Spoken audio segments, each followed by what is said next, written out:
এই লিস্টার প্রথম আলো থেকে বাংলাদেশের সকল সংবাদ মাধ্যম গত মাসখানেক ধরে কথায় কথায় পদ ছেড়ে দিচ্ছেন নাহিদ ইসলাম, পদ ছেড়ে দিচ্ছেন নাহিদ ইসলাম এই খবরটি করে এবং যা নিয়ে নাহিদ ইসলাম অবশেষে পদত্যাগ করলেন নাহিদ ইসলাম। 28 ফেব্রুয়ারি হবে বৈষম্যবিরোধী ছাত্র আন্দোলনের নতুন রাজনৈতিক দলের আত্মপ্রকাশ। এখন প্রশ্ন হলো, আওয়ামী লীগের জনপ্রিয়তা কেড়ে নিতে পারবে কি এই নতুন দলটি? কারণ দেশ থেকে তাড়িয়েছে, দেশের মানুষের মন থেকেও তো তাদের তাড়াতে হবে। তবে এত বড় ছাত্র আন্দোলনকে নেতৃত্ব দেওয়া নাহিদ ইসলাম কি পারবে বাংলাদেশের মানুষের মনের আকাঙ্ক্ষা এবং প্রত্যাশা পূরণ করতে? উপদেষ্টা নাহিদ পদত্যাগ করার সাথে সাথে কিন্তু গণধোলাই খাইছে। আপনারা স্ক্রিনে দেখতে পাচ্ছেন নাহিদের যে পিকচারটা বর্তমানে আপনারা দেখতেছেন, এটা কিন্তু গণধোলাই খাওয়ার পিকচারটা। তো বন্ধুরা, এটা সত্য নাকি গুজব নাকি রিয়াল নাকি ফেক তা নিয়ে থাকতেছে আজকের ভিডিওতে বিস্তারিত। আবার অনেকেই বলতেছে নাহিদকে কেন গণধোলাই দিলেন, আবার অনেকেই বলতেছে নাহিদকে গণধোলাই দেওয়ার পিছনে অনেক কারণ আছে। যাই হোক বন্ধুরা, এই বিষয় নিয়ে আলোচনা করে বেশ কয়েকটা পর্যালোচনা করে আমরা খুবই গুরুত্বপূর্ণ তথ্য এবং ভিডিও ফুটেজ পাই, যা আজকের ভিডিওতে সেগুলো এক এক করে ধারাবাহিকলি তুলে ধরবো। যদিও আজকের ভিডিওটা কিছুটা লং হতে পারে, তবে ভিডিওতে জানতে পারবেন এমন কিছু অজানা তথ্য যা জানলে আপনিও ইতিমধ্যে অবাক হতে বাধ্য। সেই সাথে আরও জানতে পারবেন বর্তমান বাংলাদেশের রাজনীতির প্রেক্ষাপট আসলে কোন দিকে যাচ্ছে। যাই হোক বন্ধুরা, চলুন ভিডিওতে আজকে আর বেশি কথা বাড়িয়ে আপনাদের মূল্যবান সময়টি আমি নষ্ট করতে চাই না। সরাসরি আজকে আমরা চলে যাব মূল ভিডিওতে। আর সেখানে আজকে আমরা দেখব সত্যি সত্যি কি এই উপদেষ্টা নাহিদ ইসলামকে পদত্যাগ করার পরে কিন্তু তাকে গণধোলাই দেওয়া হয়েছে, এটা সত্য নাকি গুজব ছিল। এবং গত কয়েকদিন ধরেও বেশ আলোচনা হচ্ছিল যে উপদেষ্টা নাহিদ ইসলাম পদত্যাগ করবেন, এবং আজকে তাই হয়েছে। আজকে উনি পদত্যাগ করেছেন। উনি নিজে ডক্টর ইউনূসের কাছে যে উপস্থিত হয়েছেন এবং হয়ে নিজে পদত্যাগপত্র ওনার কাছে দাখিল করেছেন। এবং পদত্যাগ করার এই ঘটনাটা আমার কাছে মনে হয় যে একদম যে আপনি কোনো রকম গুরুত্ব দেবেন না তা হয় না। এটা একটা গুরুত্বপূর্ণ ঘটনা এই বটে, এবং আমাদের জন্য বেশ ইন্টারেস্টিং এই কারণে যে আমরা অনেক দিন পরে দেখলাম যে কোনো একজন মন্ত্রী পর্যায়ের ব্যক্তি স্বেচ্ছায় তার পদটা ছেড়ে দিলেন। তাকে জোর করা হয়নি, তাকে চাপ দেওয়া হয়নি, অথবা তাকে বাধ্য করা হয়নি। উনি নিজের ইচ্ছায় এই পদটা ছেড়ে দিলেন। এবং একটা যে খুব একটা সরকারকে বিব্রতকর, অনেক সময় এরকম কিন্তু হয় যে সরকার একজন ব্যক্তির কারণে খুব বিব্রতকর অবস্থায় পড়ে যায়, তখন সরকার তাকে বলে তুমি পদত্যাগ করো। সেরকম কিছুও ঘটেনি। উনি নিজের ইচ্ছাকৃতভাবেই পদত্যাগ করেছেন। এবং উনি পদত্যাগপত্রে কী লিখেছেন সেটা আপনাদের সঙ্গে একটু শেয়ার করি। যদিও আমার ধারণার মধ্যে আপনারা সবাই পেয়ে গেছেন, তবুও আমি একটু আপনাদের পড়িয়ে শোনাতে চাই। উনি সেখানে লিখেছেন, প্রধান উপদেষ্টাকে লক্ষ্য করে এই বিষয় লিখছেন যে অন্তর্বর্তী সরকারের উপদেষ্টা পদ থেকে পদত্যাগ। তারপর লিখেছেন, আমার সশ্রদ্ধ সালাম গ্রহণ করুন। প্রথমে আমি জুলাই গণ অভ্যুত্থানের শহীদ ও আহত সহযোদ্ধাদের শ্রদ্ধাভরে স্মরণ করছি। রক্তক্ষয়ী গণ অভ্যুত্থানের পরে ছাত্র জনতার আহ্বানে সাড়া দিয়ে পরিবর্তিত নতুন বাংলাদেশ বিনির্মাণের দায়িত্ব গ্রহণ করার জন্য আপনার প্রতি অশেষ কৃতজ্ঞতা। তার বৈষম্যহীন, ক্ষুধা ও দারিদ্র্যমুক্ত উন্নত বাংলাদেশ গড়তে আপনার নেতৃত্বে গঠিত উপদেষ্টা পরিষদে আমাকে সুযোগ দানের জন্য আপনাকে আন্তরিক ধন্যবাদ জ্ঞাপন করছি। গত 8 আগস্ট 2024 খ্রিস্টাব্দের তারিখে শপথ নেওয়া উপদেষ্টা পরিষদে আমি ডাক, টেলিযোগাযোগ ও তথ্য প্রযুক্তি মন্ত্রণালয় এবং তথ্য ও সম্প্রচার মন্ত্রণালয়ের দায়িত্ব পাই। 3টা মন্ত্রণালয়ের দায়িত্ব উনি পেয়েছিলেন। নানামুখী চ্যালেঞ্জের মধ্যেও আপনার নেতৃত্বে দায়িত্ব পালনে সদা সচেষ্ট থেকেছি। কিন্তু বর্তমান প্রেক্ষাপটে দেশ ও জাতির বৃহত্তর স্বার্থে আমার ছাত্র জনতার কাতারে উপস্থিত থাকা উচিত মর্মে আমি মনে করি। ফলে আমি আমার দায়িত্ব থেকে ইস্তফা দেওয়া সমীচীন মনে করছি। এমত অবস্থায় ডাক, টেলিযোগাযোগ ও তথ্য প্রযুক্তি মন্ত্রণালয় এবং তথ্য ও সম্প্রচার মন্ত্রণালয়ের উপদেষ্টা পদ থেকে অব্যাহতি চাচ্ছি। আমার পদত্যাগপত্র গ্রহণ করতে মহোদয়কে সবিনয় অনুরোধ করছি। আন্তরিকভাবে আপনার মোহাম্মদ নাহিদ ইসলাম, উপদেষ্টা ডাক, টেলিযোগাযোগ ও তথ্য প্রযুক্তি মন্ত্রণালয় এবং তথ্য সম্প্রচার মন্ত্রণালয়, বাংলাদেশ গণপ্রজাতন্ত্রী বাংলাদেশ সরকার। এই হলো তার টোটাল পদত্যাগপত্রের ভাষা। তো ভাষাটা স্বাভাবিক, এটা নিয়ে আমি খুব একটা বলছি না, এটা তো খুব একটা ভালো ভাষায় উনি লিখেছেন এবং উনি পদত্যাগ করে একটা দৃষ্টান্ত স্থাপন করেছেন। এবং সবাই যেটা ভাবছিল তাই, যে উনি নতুন যে দলটা গঠিত হতে যাচ্ছে, যেটা ঘোষণা হবে 28 তারিখে, সেই দলের উনি হয়তো আহ্বায়ক পদ নিচ্ছেন এবং সব ঠিকঠাক করেই উনি মানে পদ ছাড়ছেন, এটা তো বোঝাই যাচ্ছে। এখন এখানে কয়েকটা কথা।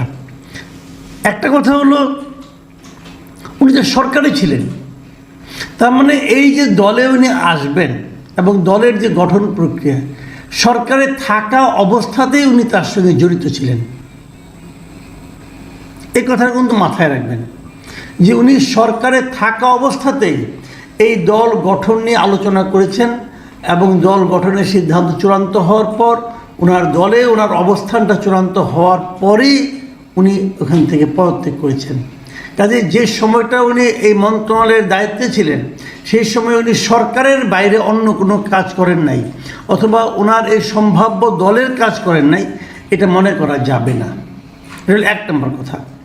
দ্বিতীয় যে কথাটা হলো, সেটা হলো নতুন যে দলে উনি যাবেন, সেই দলের সঙ্গে সরকারের সম্পর্কটা কি হবে এবং এই দলটা কাদের নিয়ে গঠিত হচ্ছে, দলটা কাদের নিয়ে গঠিত হচ্ছে সেটা নিয়ে আমি আরেকটা ভিডিও হয়তো দলটা ঘোষণা হওয়ার পরে আমি আপনাদের সঙ্গে করব।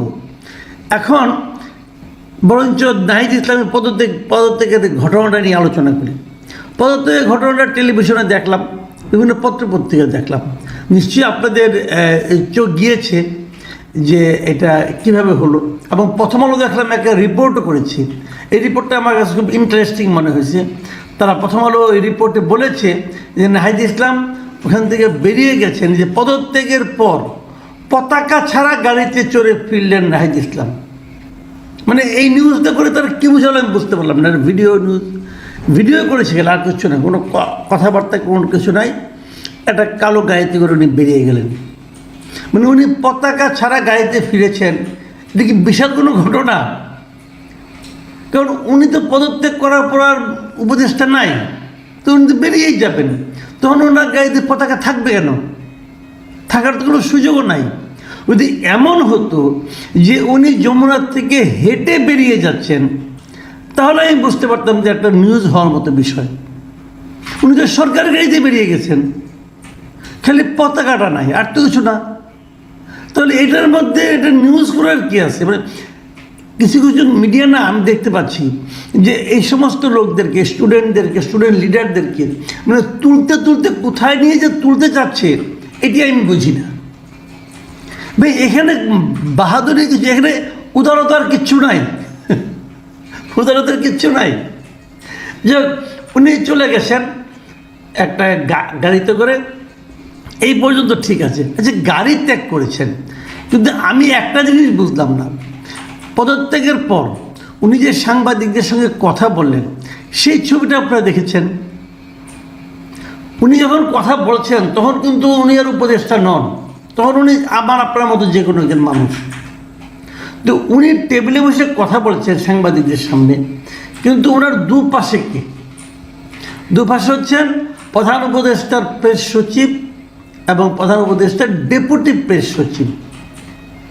তো প্রেস সচিব এবং ডেপুটি প্রেস সচিব ওনারা তো সরকারের কর্মকর্তা, জনগণের কর্মকর্তা, জনগণের টাকায় বেতনভুক্ত কর্মকর্তা। তো ওনারা কেন নাহিদ ইসলামের দুই পাশে ওনাকে বসতে হবে? কোন প্রোটোকলে ওনারা বসলেন? নাহিদ ইসলাম যখন পদত্যাগের পর উনি তো আর নো মোর উপদেষ্টা, নো মোর অ্যাডভাইজার। যখন উনি অ্যাডভাইজার না, সরকারের কোনো অংশ নয়, তখন তার প্রেস কনফারেন্সে তার পাশে একজন সচিব এবং ডেপুটি সচিব কি করে বসেন? মানে এটা কি তারা নিজেদেরকে সরকারের অংশ মনে করছেন, না কি ঘটনাটা কি? মানে আমি না এই জিনিসগুলো ঠিক বুঝি না। তবে আমি যে জিনিসটা নাকি চেয়েছিলাম, জানতে চেয়েছিলাম, আমি গত কয়েকদিন ধরে বলছিলাম যে নাহিদ ইসলাম যখন চলে যাবেন, তো উনি 6 মাস 6.5 মাস সময় উনি কি করলেন, কি করতে পারলেন, কি করতে পারলেন না, কি করতে চেয়েছিলেন, তার একটা বর্ণনা উনি জনগণকে দেবেন। উনি প্রধান উপদেষ্টাকে চিঠি দিয়েছেন, সেখানেও এই বর্ণনা দেখলাম না। জনগণকে ওনার একটা বর্ণনা দেওয়া উচিত ছিল। আমি মনে করি হাতে এখনও সময় আছে, আগামী 2-1 দিনের মধ্যে নতুন দলে ওঠার আগেই ওনাকে এই যে বর্ণনাগুলো দেওয়া উচিত যে উনি কী কী করেছেন, ওনার যেই সমস্ত কাজ দিয়ে সবচেয়ে বেশি বিতর্ক হয়েছে সেগুলো সম্পর্কে ওনার বক্তব্যটা কী, সেটা ওনার বলা মনে হয় উচিত। তা না হলে হবে কি, আপনাকে দলের দায়িত্ব নিতে যাচ্ছেন, লোকে কিন্তু প্রশ্ন করবে, তুমি যে 6 মাস মন্ত্রী ছিলা, তুমি 6 মাস কী করছো? তুমি যদি 6 মাসে কিছুই করতে না পারো, বরং যদি বিতর্ক তৈরি করতে পারো, এবং বিতর্ক তৈরি করেছেন। উনি একই রেশন কার্ড নিয়ে যে সমস্ত কাণ্ড কারখানা করছেন, বাংলাদেশের ইতিহাসে কেউ এই পর্যন্ত এগুলো করে নাই। উনি 6 মাসের মধ্যে করে দেখাইছেন যে উনি আওলা কত রকম বাজাইতে পারেন, তা উনি দেখিয়েছেন। এবং উনি এটা নিয়ে বিতর্কিত হয়েছেন, প্রশংসিত হন নাই। ওনার এই সবার একটি রেশন কার্ড বাতিল করার বিষয়টাকে নিয়ে কেউ প্রশংসা করেছে এরকম আমার মনে হয় না। তো উনি তো এই কাজই করছেন, আগামীতে ইলেকট্রিক হলে তো এরকম কাজই করবেন। যাই হোক, সেটা ওনাকে ব্যাখ্যা করতে হবে আমি মনে করি। কারণ এখন উনি কিন্তু জনগণের সামনে আসবেন ভোট চাইতে, জনগণ ব্যাখ্যা কিন্তু চাইবে। আরেকটা পয়েন্ট, যে পয়েন্টটা আমি আসলে করতেই চাই, সেটা হলো এই যে উপদেষ্টা পরিষদটা আছে, সেই উপদেষ্টা পরিষদ দিয়ে অনেক কথাবার্তা হয়েছে, যোগ্য না অযোগ্য, অমুক তমুক হাবিজাবি এগুলো আছে। তারপরেও কথা আছে, সে কথাগুলির মধ্যে কী কী আছে, যে ওনারা দুর্নীতি করেছেন কিনা। এখন ওনারা দুর্নীতি করেন নাই এই জিনিসটা প্রমাণ করার জন্য আপনাদের যে সংস্থাপন বিষয়ক মানে জনপ্রশাসন সচিব যিনি আছেন, উনি ঘোষণা করেছিলেন কিন্তু যে সবাই সম্পদের হিসাব দিবেন, উপদেষ্টারাও সম্পদের হিসাব দেবেন। 2-3 দফা বাড়াইতে বাড়াইতে সেটা 16 ফেব্রুয়ারি এসে শেষ হয়েছে। তার মধ্যেও নাহিদ ইসলামকে ওরা সম্পদের হিসাব দিয়েছেন। যখন উনি প্রথম উপদেষ্টা হন তখন ওনার কত সম্পদ ছিল, যেদিন উনি ছেড়ে আসলেন সেই দিন ওনার কত সম্পদ হয়েছে, এই হিসাবটাকে উনি পাবলিকের কাছে দিয়েছেন? আমি পাইনি এ পর্যন্ত, আমি পাইনি, আমি দেখিও নি কোথাও। আমি মনে করি নাহিদ ইসলামের ট্রান্সপারেন্সির স্বার্থে এই হিসাবটা দেওয়া উচিত। যখন আমি উপদেষ্টা হই তখন আমার এত টাকা ছিল, যখন আমার উপদেষ্টা পদ থেকে আমি চলে গেলাম তখন আমার এই টাকাটা ছিল। তাহলে আমরা বুঝতে পারবো যে আপনি কী পরিমাণ দুর্নীতি করেছেন নাকি করেননি। কারণ আপনার বিরুদ্ধে কিন্তু দুর্নীতির অভিযোগ উঠেছে একটা, সামাজিক মাধ্যমে আমরা দেখেছি যে জাওয়াদ নির্ঝর নামে একজন সাংবাদিক যিনি বিদেশে থাকেন, উনি সুনির্দিষ্টভাবে আপনার বিরুদ্ধে অভিযোগ তুলেছেন। একটা টেলিভিশনকে বরাদ্দ আপনার তরঙ্গ বরাদ্দ অনুমতি দেওয়ার ব্যাপারে আপনি কিভাবে উৎকোচ নিয়েছেন, এই ধরনের কথা উঠেছে। তো সেই জিনিসটাকে মিথ্যা প্রমাণ, মিথ্যা কি না সত্য, এটা প্রমাণ করার জন্য হলো আপনাকে কিন্তু এই হিসাবটা দেওয়া উচিত ছিল। আমি মনে করি এখনও সময় আছে, আপনি 2-1 দিনের মধ্যে এটা দেবেন, অন্তত নতুন দায়িত্ব নেওয়ার আগেই দেবেন আপনি। প্রিয় দর্শক, আপনারা যদি বলবেন যে একটা লোক চলে গেল তাকে কেন প্রশ্ন করছি, আমি আবারও বলছি, আমাদের সাংবাদিকদের অথবা আমাদের সাধারণ মানুষের কাজই হচ্ছে প্রশ্ন করা। আমরা প্রশ্নটা করব, উত্তরটা পেতে চাই। কারণ ওনারা এই প্রশ্নের উত্তর দেবেন এই প্রতিজ্ঞা করেই, এই অঙ্গীকার করেই তারা কিন্তু দায়িত্ব নিয়েছেন। 2024 সালের জুলাই আন্দোলনকে কেন্দ্র করে দেশ এক নূতন স্বাধীনতার স্বাদ পেয়েছিল। বলা হচ্ছিল এটি তরুণ সমাজের জন্য এক নূতন দিগন্ত উন্মোচন করবে, যেখানে তারা আরও উন্নত হবে, নৈতিকতার উচ্চ স্তরে পৌঁছবে, বৈষম্যের বিরুদ্ধে দাঁড়াবে এবং ন্যায়ের জন্য লড়বে। আমরা ভেবেছিলাম এই নূতন স্বাধীনতা তরুণ প্রজন্মকে আরও মানবিক করবে, দেশপ্রেম ও নৈতিকতার পথে এগিয়ে দেবে। কিন্তু বাস্তবতা কি সত্যি তাই? একটি ছোট্ট ঘটনা, একটি বড় প্রশ্ন। একটি ছোট্ট ঘটনা পুরো সমাজকে দর্শক আজ কাঁপিয়ে দিয়েছে। স্কুলের টিফিনের বিরতিতে ফুটবল খেলা নিয়ে তর্কাতর্কির জেরে পঞ্চম শ্রেণীর এক ছাত্র তৃতীয় শ্রেণীর এক ছাত্রকে গলা টিপে হত্যা করেছে। খবরটা একটু আপনাদেরকে পড়ে শোনাই, তারপর এর বিস্তারিত ব্যাখ্যা করছি। দর্শক, আপনি স্তম্ভিত হয়ে যাবেন। বন্ধুরা, ন্যাটোরের সিংড়ায় ফুটবল খেলার সময় গায়ে বল লাগার জেরে পঞ্চম শ্রেণীর এবং তৃতীয় শ্রেণীর ছাত্রদের মধ্যে মারপিট হয়ে তৃতীয় শ্রেণীর এক ছাত্র নিহত হয়েছে। ঘটনাটি ঘটেছে গতকাল দুপুরে সিংড়ার উপজেলার বড়গাঁও এলাকায় এই ঘটনাটি ঘটেছে। আর যে ছাত্র নিহত হয়েছে তার নাম হচ্ছে নাহিদ হোসেন, ওই একই গ্রামের এক হতদরিদ্র দিনমজুর হাফিজুল ইসলামের ছেলে। প্রত্যক্ষদর্শী ও বড়গাঁও সরকারি প্রাথমিক বিদ্যালয় সূত্রে যে জানা যাচ্ছে যে ঘটনা কি হয়েছিল। দর্শক, ঘটনা হচ্ছে দুপুরবেলা টিফিন বিরতির সময় মাঠে ছাত্ররা ফুটবল খেলছিল। এই সময় পাশে দাঁড়িয়ে থাকা তৃতীয় শ্রেণীর এক শিক্ষার্থী নাহিদ হোসেনের গায়ে ফুটবল লাগার পর সে একটু আঘাত পায়। এই রাগে নাহিদ বলটি মাঠের বাইরে ছুঁড়ে মারে। তখন ক্ষিপ্ত হয়ে ওই বিদ্যালয়ের পঞ্চম শ্রেণীর শিক্ষার্থী রাব্বি ও তৌফিক দৌড়ে এসে নাহিদের গলা টিপে কিল ঘুষি বেধড়ক মারতে শুরু করে। এক পর্যায়ে ঘটনাস্থলেই নাহিদের মৃত্যু হয়। এমন তুচ্ছ ঘটনায় শিশু দুই শিক্ষার্থীর হাতে অপর শিক্ষার্থীর হত্যার ঘটনায় এলাকা জুড়ে শোকের ছায়া নেমে এসেছে। ঘটনার পর থেকে নাহিদের হতদরিদ্র বাবা মা নির্বাক হয়ে গেছে। দর্শক, ভেবে বলুন তো, এমন একটি ঘটনা কি কল্পনা করা যায়? এত অল্প বয়সী একটা শিশু কিভাবে আরেকটা শিশুকে নির্মমভাবে হত্যা করতে পারে? এর পেছনে মূল কারণ কি?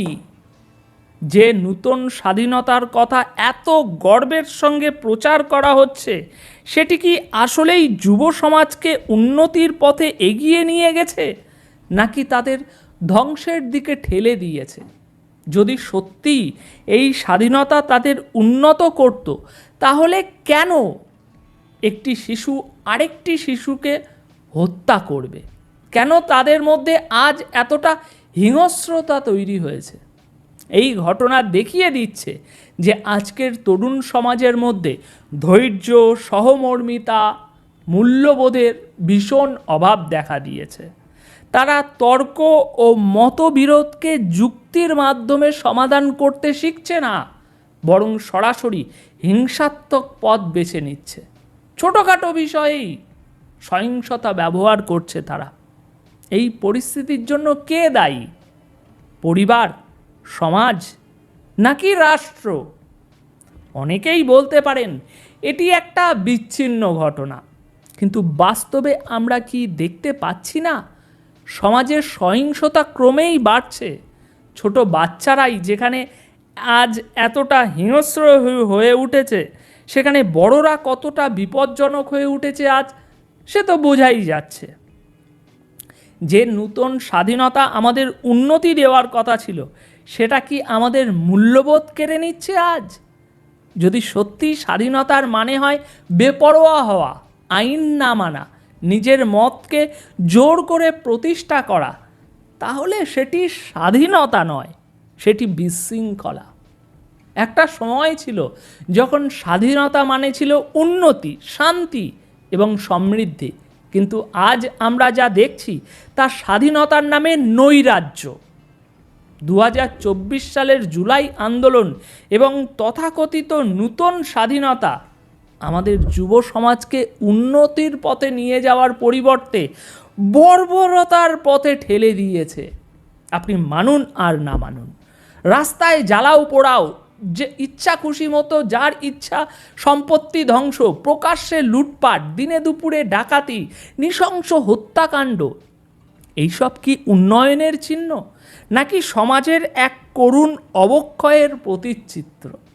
যখনই কোনো জাতি নূতন কিছু অর্জন করে, তখন সেটির ইতিবাচক প্রভাব সমাজে পড়ার কথা, কিন্তু এখানে আমরা উল্টো চিত্র দেখছি।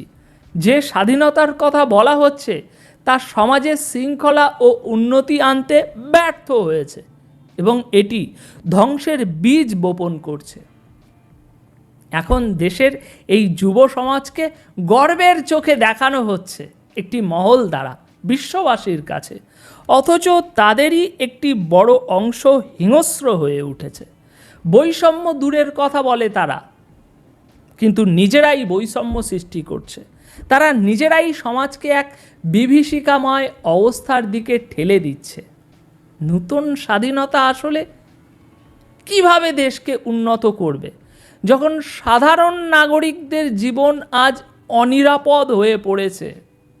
একটা সমাজের ভবিষ্যৎ নির্ভর করে তার শিশুদের ওপর, কিন্তু এখন যদি শিশুরা খেলার মাঠে খেলার বদলে একে অপরকে হত্যা করতে শেখে, তাহলে ভবিষ্যতে সেই সমাজ কেমন হবে? এই প্রশ্নটা আমি আপনাদের কাছে রেখে গেলাম। কমেন্ট বক্সে আপনাদের মতামত জানাবেন। পঞ্চম শ্রেণীর একটি বাচ্চা তৃতীয় শ্রেণীর একটি বাচ্চাকে গলা টিপে মেরে ফেলেছে। এটি কি কোনো স্বাভাবিক ঘটনা? না, মোটেই না। এটা সমাজের অবক্ষয়ের একটা সুস্পষ্ট চিত্র। বর্তমান সরকার তরুণ প্রজন্মকে বিশ্ববাসীর সামনে শক্তিশালী এবং আত্মবিশ্বাসী হিসাবে উপস্থাপন করতে চাইছে, কিন্তু বাস্তব চিত্রটা সম্পূর্ণ উল্টো। তাদের এই নতুন স্বাধীনতা দিয়ে তৈরি করা এই তথাকথিত উন্নত সমাজ আজ বিপর্যস্ত রে ভাই। ছাত্র আন্দোলনের নামে সমাজে এক ধরনের আতঙ্ক ছড়িয়ে পড়েছে। রাস্তায় নিরাপত্তা নেই, ঘর থেকে বের হওয়া অনিরাপদ, ছোট ছোট শিশুরাও হিংস্র হয়ে উঠছে। তাহলে কিসের উন্নতি? সরকার বলছে তারা তরুণদের ক্ষমতাবান করেছে, কিন্তু বাস্তবে যদি ক্ষমতা মানে হয় অহংকার, তাহলে এই যুব সমাজ শুধু ধ্বংস আনবে। যদি ক্ষমতা মানে হয় সহিংসতা, তাহলে আমাদের ভবিষ্যৎ হয়ে উঠবে অন্ধকারময়। যদি ক্ষমতা মানে হয় বিশৃঙ্খলা, তাহলে এই জাতি কেবল পিছিয়ে যাবে। শিশুরা যদি এখন থেকেই নৃশংসতা শেখে, তাহলে ভবিষ্যতে তারা কি করবে? এই অবস্থা চলতে থাকলে দেশ একদিন নরকে পরিণত হবে।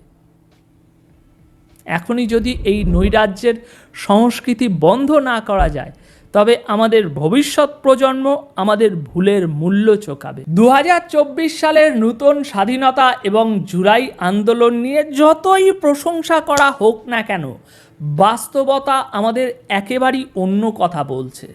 যদি এই নতুন স্বাধীনতা সত্যিকারের উন্নতির প্রতীক হতো, তাহলে আজ সমাজের চিত্র এতটা নৃশংস কেন? কেন দেশের রাস্তায় প্রতিদিন সহিংসতার নতুন নতুন ঘটনা ঘটে? কেন সাধারণ মানুষ আতঙ্কে দিন কাটাচ্ছে? কেন স্কুলের ছোট ছোট শিশুরাও আজ হত্যার মতো জঘন্য অপরাধ করতে শিখছে? আমি বর্তমান সরকারের সমস্ত সমর্থকদের কাছে কয়েকটি প্রশ্ন রেখে যেতে চাই। যদি এই নতুন স্বাধীনতা সত্যিকার অর্থে সমাজের উন্নতি ঘটিয়ে থাকে, তাহলে কেন চারপাশে এত বিশৃঙ্খলা? কেন আজ সাধারণ মানুষের জানমালের নিরাপত্তা নেই? কেন ছোট ছোট শিশুদের মনেও হিংস্রতা ঢুকে গেছে? কেন তরুণ সমাজ শিক্ষার পরিবর্তে সন্ত্রাস ও ধ্বংসের পথে এগিয়ে চলছে? আপনারা যদি সত্যিই বিশ্বাস করেন যে এই পরিবর্তন ভালো কিছু বয়ে এনেছে, তাহলে কমেন্ট বক্সে এই প্রশ্নগুলোর জবাব দিন। আমাদের ভুল কোথায় তা আমাদের। আওয়ামী লীগ বাংলাদেশের ঐতিহ্যবাহী একটি দল, স্বাধীনতার নেতৃত্ব দানকারী একটি দল। এক সময় এই দেশের 96% মানুষই আওয়ামী লীগের সাপোর্টার ছিল। তারপর আস্তে আস্তে বিভিন্ন দল হয়, বিভিন্ন নেতা বের হন, এবং মৌলানা ভাসানীর মতো লোক আওয়ামী লীগ থেকে চলে যাবার পরও আওয়ামী লীগ ছিল। শেখ মুজিবুর রহমান, বঙ্গবন্ধু শেখ মুজিবুর রহমান হত্যার পরও আওয়ামী লীগ ছিল। কিন্তু বিগত 15 বছরের শাসনে ব্যাপক উন্নয়ন হওয়ার পাশাপাশি হত্যা, গুম, দুর্নীতি, জোর করে ক্ষমতায় থাকা বিভিন্ন অভিযোগ আওয়ামী লীগের বিরুদ্ধে। এখন আওয়ামী লীগের নেতাকর্মীরা আত্মগোপনে, কেউ বিদেশে, কেউ জেলে, এবং 6 মাস হয়ে গেল আওয়ামী লীগ শুধু অনলাইনে সীমাবদ্ধ, মাঠে তেমন নেই বললেই চলে। এখন বৃহত্তম এই দলটির এই করুণ অবস্থা কেন? এখন আওয়ামী লীগের কি হবে, তার কি করা উচিত? এখন কেউ কেউ বলতেছেন না, এটা মুসলিম লীগ হয়ে যাবে, কেউ বলছেন 50 বছরও দাঁড়াতে পারবে না। এখন আওয়ামী লীগ যে স্টাইলে এখন চলতেছে, মানে স্টাইলটা হয়েছে মানে আমরা কোনো ভুল করি নাই, আমরা যা করছি ঠিক, মানে উঠে দাঁড়াও, ঠিক আছে, হ্যাঁ, মানে সবাই কর্মসূচি দিচ্ছে, কিন্তু এগুলো আসলে পালন হচ্ছে না। কিন্তু আসলেই কি আওয়ামী লীগের ভুল হয় নাই? এটা কি আসলে ফেরেস্তার দল? শেখ হাসিনা দলের নেত্রী দীর্ঘদিন, প্রায় 40 বছর, এবং তার মনোভাবে মানে দলের কোনো ভুল হয়েছে বলে প্রতিমান হয় না। এবং এই বিষয়টা কিন্তু আওয়ামী লীগের অনেকেই পছন্দ করছেন না। অর্থাৎ তিনি 5 আগস্টের আগে যে মনোভাব নিয়েছিলেন, এখনো পর্যন্ত সেই মনোভাব, তার মধ্যে কোনো পরিবর্তন নাই। সবচেয়ে ভয়াবহ ব্যাপার হচ্ছে যে বাংলাদেশের রাজনীতিতে জাতীয় পার্টি, বিএনপি, যত দলই ছিল, কেউ কিন্তু পালায় নাই, কিন্তু আওয়ামী লীগের ইতিহাসে সেই কালো অধ্যায়টি নিজেকে লিখতে হয়েছে তাদের, এবং এটা ঘটেছে, এটা সত্য। মধ্যখানে অসংখ্য নেতাকর্মী পড়ে গেছেন মাইনকার চিপায়। তো এখন টাইটানিক জাহাজ যখন ডুবে যাইতেছিল, তারপরও কিছু মানুষ বিভিন্ন চেষ্টায় বেঁচে গিয়েছিল, কিন্তু আওয়ামী লীগের লোকজন আদৌ বাঁচবে কিনা, না ডুবে যাবে, এইটা কোনো গ্যারান্টি নাই। এখন শেখ হাসিনা এখনো আওয়ামী লীগে অপ্রতিদ্বন্দ্বী, আনপ্যারালাল লিডার। এখন কথা হচ্ছে যে তার নেতৃত্বে দলের লোকজন যে বিপদে পড়েছে, সেখানে উদ্ধারের কোনো কর্মসূচি আছে কিনা, তাদের সুরক্ষা দেবার, খাদ্য দেবার, আইনি সহায়তা দেবার। বিগত 6 মাসে তার বক্তৃতা যদি আমরা পর্যালোচনা করি, তাহলে দেখব একই কথা পুনরাবৃত্তি করছেন তিনি। কথাগুলো সেটা অনেকটা এরকম যে বাড়িতে হামলা হচ্ছে, লিস্ট করে রাখো, আমি দেখব, সরকারকে হুমকি, আমি আসতেছি, নিজেকে নিরাপদ রাখো তোমরা, এই সব কথা, একই কথা ঘুরে ফিরে আসতেছে। এখন কথা হচ্ছে তিনি যে এইসব কথা বলছেন, এইসব কথায় কাজ হচ্ছে কিনা, নাকি হিত বিপরীত হচ্ছে? এইসব কথা বলার পর কর্মীদের উপর আরো চাপ বাড়ছে কিনা? যে গ্রামে পুলিশ যাইতো না, সেই গ্রামে পুলিশ গিয়ে খুঁজে খুঁজে বের করতেছে কিনা, কে আসো ধরো। এখন আপনার ঘা হয়েছে আপনার পাছায়, মলম দিবেন মাথায়, তাতে তো কাজ হবে না। এটাও বুঝতে হবে যে আপনার সক্ষমতা এখন কতটুকু। শেখ হাসিনা, আপনি কিন্তু এখন আর প্রধানমন্ত্রী নাই। চেয়ারে থাকলে এক হিসাব, চেয়ার না থাকলে অন্য হিসাব, সেটা বুঝতে হবে। এখন আমি মনে করি যে যারা এতদিন আপনাকে ক্ষমতায় টিকে রেখেছিল, যারা আওয়ামী লীগের খেয়ে না খেয়ে আওয়ামী লীগ করেছে, নিঃস্বার্থ কর্মী, আমার প্রথম মনে করি যে এদেরকে উদ্ধার করাই, এদেরকে সুরক্ষা দেওয়াই প্রথম কাজ। 4টা কাজ খুবই ইম্পর্টেন্ট। একটা হচ্ছে কর্মীদের সুরক্ষা নিশ্চিত করা, আরেকটা হচ্ছে আন্তর্জাতিক সমর্থন আদায় করা, আরেকটা হলো বিপদগ্রস্ত কর্মীদের রক্ষায় তহবিল গঠন। অনেকের কাজের কারবার নাই, টাকা পয়সা নাই, ফ্যামিলি উপাস, এই অবস্থা। আর আরেকটা হচ্ছে আইনি সহায়তা দেওয়া। এখন দুঃখজনক হলো সত্য বিগত 6 মাসে এর কোনোটাই অর্জিত হয়নি। সুতরাং আওয়ামী লীগ যদি তার কৌশল না বদলায় তাহলে আওয়ামী লীগ বেঁচে থাকবে, কিন্তু সেটা মরার মতো, মানে আইসিইউতে থাকবে। আর যদি কৌশল বদলায়, যথার্থ কৌশল নেয়, তাহলে উঠে দাঁড়ানোটা তার কাছে শুধু সময়ের ব্যাপার। আর ধন্যবাদ প্রিয় দর্শকবৃন্দ, আমাদের ফুল ভিডিওটি দেখার জন্য আপনাকে জানাই অসংখ্য অসংখ্য ধন্যবাদ। তো বন্ধুরা, ইতিমধ্যে ভিডিও ফুটেজ দেখে কিন্তু বুঝতে পারছেন নাহিদ ইসলাম পদত্যাগ করে গণধোলাই খাইছে, এমন একটি নিউজ বর্তমান বাংলাদেশের সোশ্যাল মিডিয়াতে ভাইরাল হয়ে ছড়িয়ে পড়ছে। তো বন্ধুরা, মূলত নাহিদ ইসলাম পদত্যাগ করার পরে গণধোলাই খায় না, এটা একটা ফেক এবং গুজব ছিল। দয়া করে আপনাকে গুজবে কান দেবেন না, সম্পূর্ণ সমস্ত ভিডিওটি দেখবেন, তারপরে আপনি একটা সুন্দর একটি মতামত করে কমেন্ট করে যাবেন। কারণ আপনার যেটা কমেন্ট করার উচিত বা আপনার মোমেন্টে যেটা আছে আপনার সেটাই বলবেন। এমন নিত্য নতুন আপডেট খবর সবার আগে পেতে চাইলে এখনই আমাদের এই পিচ্চি সাকিব ইউটিউব চ্যানেলটি সাবস্ক্রাইব করুন। ধন্যবাদ।